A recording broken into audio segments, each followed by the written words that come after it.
लोटा रखा हुआ है या अलग से लोटा पकड़ा हुआ है, वो लोटा, वो गिलास, पानी का भरा हुआ पात्र जब नीचे गिरता है, अपन कहीं जा रहे हैं, किसी को जल देने जा रहे हैं, किसी को पानी पिलाने जा रहे हैं, किसी भगवान शंकर के शिवालय में जल चढ़ाने जा रहे हैं, और अगर वो जल का पात्र नीचे गिर जाता है तो प्रसाद शिव महापुराण की कथा कहती है वो शुभ नहीं माना जाता, उसको शुभ नहीं कह सकते। प्रसाद शिव महापुराण की कथा कहती है चंचूला देवी बिंदुक की धर्म पत्नी तुमरुका जी के यहां चली गई। तुमरुका जी से प्रार्थना करी, तुमरुका जी मेरे पति के मोक्षार्थ आप शिव महापुराण की कथा श्रवण करा दो। तुमरुका जी ने कहा कथा कहने में मना नहीं है, पर तू बेधव्य है। अगर कोई जोड़े से बैठकर आराधना करे तू कथा सुन, मना नहीं है, तो कथा सुनेगी। बेधव्य नारी अगर शिव महापुराण की कथा को श्रवण करती है तो पति के लोक को जाती है। कुंवारी कन्या शिव महापुराण की कथा को श्रवण करती है, उत्तम वर प्राप्त कर उत्तम कार्य की ओर जाती है। कोई पुरुष शिव महापुराण की कथा को श्रवण करता है, उत्तम फल को पाता है। कोई सौभाग्यवती नारी शिव महापुराण की कथा को श्रवण करती है तो वो अखंड सौभाग्य प्राप्त करती है। ऐसी पावन शिव महापुराण की कथा, तो फिर मैं बेधव्य होकर इस कथा को श्रवण कर सकती हूँ, क्यों नहीं कर सकती? तू कर कथा श्रवण। चंचूला देवी ने हाथ में जल लिया, भगवान देवाधिदेव महादेव से प्रार्थना करने जा रही है कि मेरे पति के लिए मैं शिव महापुराण की कथा करवा रही हूं, पर यजमान नहीं है, कोई जोड़ा मेरे पास में नहीं है। माता पार्वती जी ने कहा चंचूला देवी तुम शिव की आराधना करो, शंकर की आराधना करो, वो तुम्हारे यजमान बनेंगे, वो कथा के यजमान बनकर बैठेंगे, जोड़े से मैं बैठूंगी। अब चंचूला देवी पानी लेकर जाती है शंकर जी के मंदिर में चढ़ाने के लिए। जितनी बार चंचूला देवी जल लेकर शिव के चरणारविंद को शिवलिंग पर चढ़ाने के लिए जाती है, बालू का शिवलिंग बनाकर उसकी पूजन करने के लिए जाती है, जितनी बार जल का पात्र हाथ में लेती है उतनी बार पात्र गिर जाता है।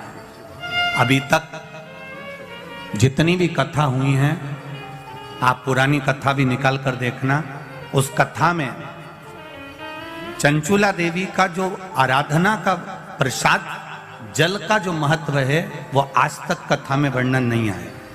पर ये जो प्रसाद शिव महापुराण की कथा चल रही है बड़ौदा में, आपको पहले भी कहा कि यह कथा संपूर्ण भारतवासियों के लिए और देश विदेश में बैठे हुए भक्तों के लिए एक अलग गौरव की बात है कि यह कथा का रस तत्व अपने को मिल रहा है। चंचूला देवी के हाथ से कलश गिर गया। किसी दिन चंचूला देवी का जल अच्छे से चले जाता है, बाकी के दिन चंचूला देवी का हाथ का वो जल अपने आप गिर जाता है, वो कलश भूमि पर गिर जाता है। फिर चंचूला देवी अंदर जाती है, फिर जल लाती है, फिर शिव जी को समर्पित करती है, पर एक बार का लाया हुआ जल तो नीचे गिर गया। कितनी सुंदर सुंदर बात हमारे यहाँ शिव महापुराण वर्णन करती है।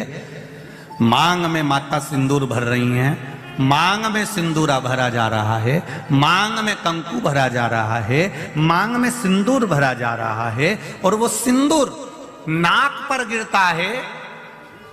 वो सिंदूर नासिका पर गिर गया तो कहते हैं कि कोई काल आने वाला था पति के ऊपर, वो काल टल गया और नाक पर सिंदूर आया तो नारी का सौभाग्य और अखंड हो गया, ये शास्त्र कह रहा है।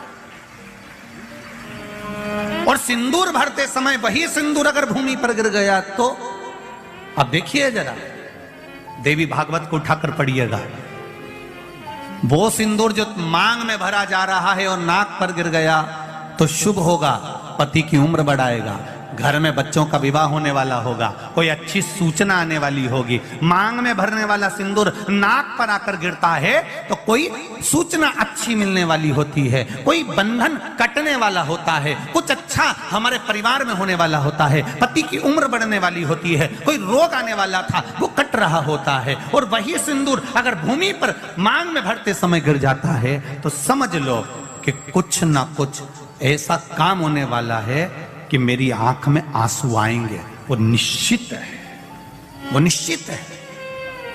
चाहे वो किसी प्रॉपर्टी के चक्कर में हो, परिवार के चक्कर में हो, नातों के चक्कर में हो, पुत्रों के चक्कर में हो, बेटियों के चक्कर में हो, पति के चक्कर में हो, रिश्तेदारों के चक्कर में हो, कुटुंब मायका ससुराल के चक्कर में हो, पर निश्चित है कि नेत्र में जल जरूर आएगा, ये निश्चित था।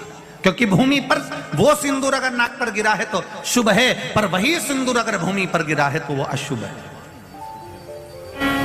बहुत ध्यान देना जरा। प्रसाद शिव महापुराण की कथा चल रही है। संपूर्ण देशवासियों की मेरी माताओं से निवेदन है, मेरे इन भाइयों से निवेदन है, उसको जरा ध्यान से सुनना। आप सालासर बालाजी गए, आप मेहंदीपुर बालाजी गए, आप पावागढ़ की माता पर गए, आप किसी देवी मंदिर में दर्शन करने के लिए गए, वहां से उन्होंने हनुमान जी के मंदिर का सिंदूर लिया और तुम्हारे माथे पर लगा दिया। समझना जरा कथा को बहुत अच्छे से। उन्होंने हनुमान जी का सिंदूर लिया, तुम्हारे मस्तक पर लगा दिया।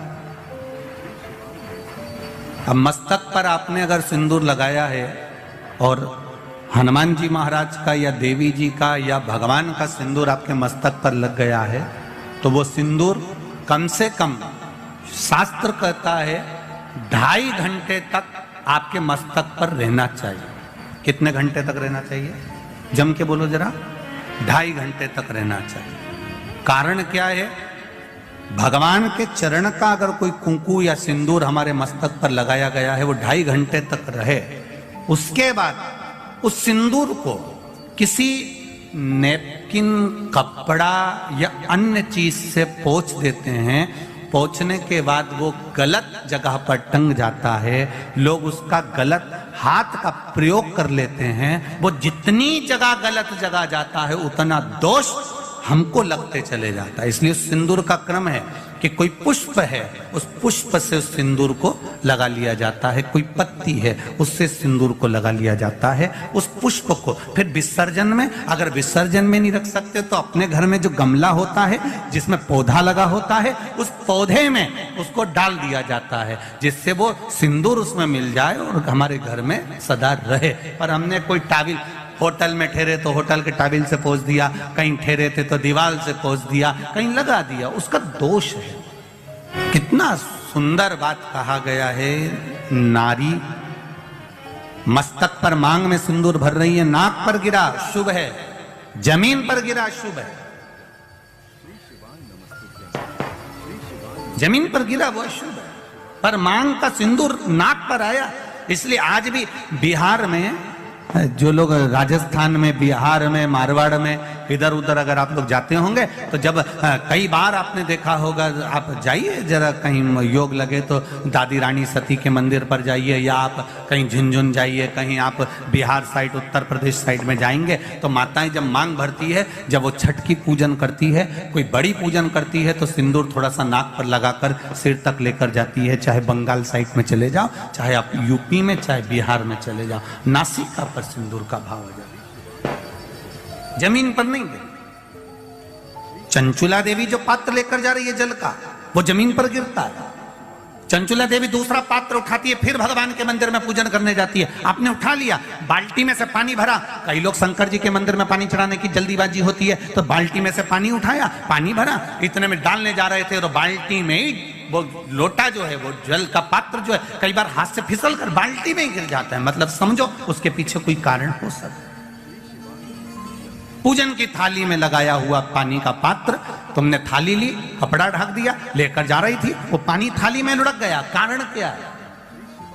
चंचुला देवी बार बार जल भगवान शिव को समर्पित कर रही है, जल चढ़ाने के लिए जाती, 2-4 दिन अच्छे निकलते, फिर वो पानी हाथ का गिर जाता है। चंचुला देवी के मन में तो कोई भाव प्रकट नहीं हुआ। पूजन कर कर कर कर कर कर थक गई चंचुला देवी, पर महादेव प्रकट नहीं हुए। महादेव ने ये नहीं कहा कि मैं तुम्हारे पति के लिए पार्वती जी के साथ में जोड़ा बांधकर बैठ जाता हूं और तुम्हारा जजमान पद मैं ग्रहण करता हूं। ये शंकर भगवान नहीं बोले चंचुला देवी से।